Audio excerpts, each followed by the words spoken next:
Yesu asifiwe na kusalimu kupitia jina la Yesu, jina lililo hai. Namshukuru Mungu ambaye ametupa wakati mzuri wa kuweza kutafakari neno lake. Siku ya leo natamani niweze kujifunza na wewe namna ya kuweza kupokea muujiza wako kutoka kwa Mungu. Na ukisoma kitabu cha Marko sura ya 5, unakutana na habari ya mwanamke mwenye kutokwa na damu miaka 12. Manake huyu mwanamke alikuwa na shida ambayo iliweza kumtesa kwa takriban miaka 12. Na hiyo shida Biblia inazungumza kwamba huyu mwanamke aligharamia hata mali zake kwa matabibu wengi ili tu aweze kupokea uponyaji wake. Manake ilifika wakati ambao huyu mwanamke aliona ya kwamba mali zake si chochote, ila afya yake ni ya muhimu. Sasa ukisoma hapo chini, natamani uone vitu kama vitatu au viwili. Alienda kwenye kusanyiko ambalo watu wengi walikuwa wanahitaji kumshika Yesu. Watu wengi walikuwa wanahitaji Yesu aweze kuyagusa maisha yao.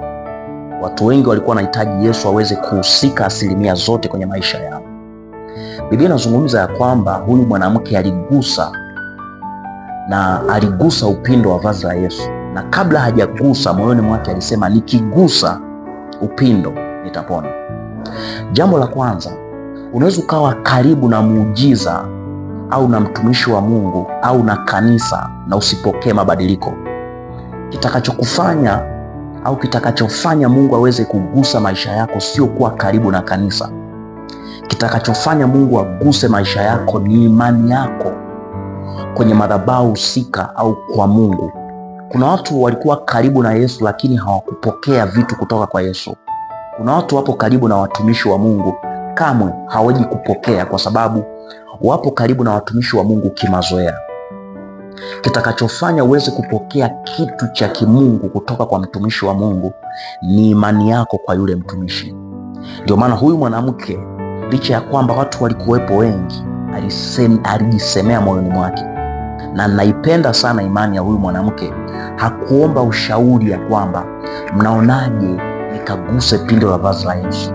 Hakuwaomba wakina Petro ushauri. Hakuwaomba wakina Yuda, wakina wote kundi la wanafunzi wa Yesu kwamba ninaomba ruhusa nishike upindo wa vazi la Yesu. Nakumbuka kwa taratibu za kipindi hicho, yule mwanamke alikuwa ni najisi, maana alikuwa anatokwa na damu. Kwa hiyo alikuwa anatengwa na jamii. Lakini huyu mwanamke, kwa sababu alikuwa na shauku ya kupokea uponyaji, aliona no way out. Alimadamu uponyaji wake uko pale. Mtu wa Mungu, ukijua uponyaji wako uko mahali fulani, chukua gharama za kuufuata huo uponyaji. Ule utayari wako wa kuufuata uponyaji wako ulipo ndio mlango awe kuweza kupokea uponyaji kutoka kwa Mungu. Mungu akiachilia uponyaji wa maisha yako, lazima uchukue gharama bila kuomba ushauri. Huyu mwanamke mwenye kutokwa na damu hakuomba ushauri kwamba aisee, wakina Petro, naomba ruhusa nikashike vazi la Yesu. Alijua kabisa yeye ni najisi na ametengwa na jamii. Ndio maana anasema alijisemea moyoni mwake. Kitu pekee ambacho kitafanya uweze kupokea muujiza wako, unajisemeaje moyoni mwako? Ndani ya moyo wako unajisemeaje? Ndani ya moyo wako unajisemeaje, na unachukua hatua gani juu ya kile kitu ambacho unajisemea? Shida ya huyu mwanamke mwenye kutokwa na damu miaka 12 ilikuwa ni ya kwake. Kwa hiyo hata matatizo yalikuwa ni ya kwake. Kwa alijua hichi kitu ni cha kwangu mimi. Kwa hiyo hata wakati wa kumfuata Yesu sihitaji ushauri wa mtu.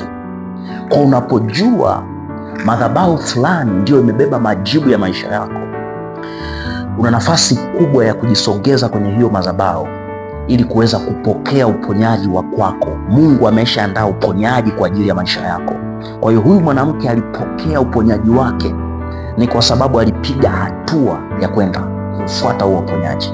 Na Biblia inazungumza ya kwamba Yesu aliwaponya wale waliokuwa na haja ya kuponywa.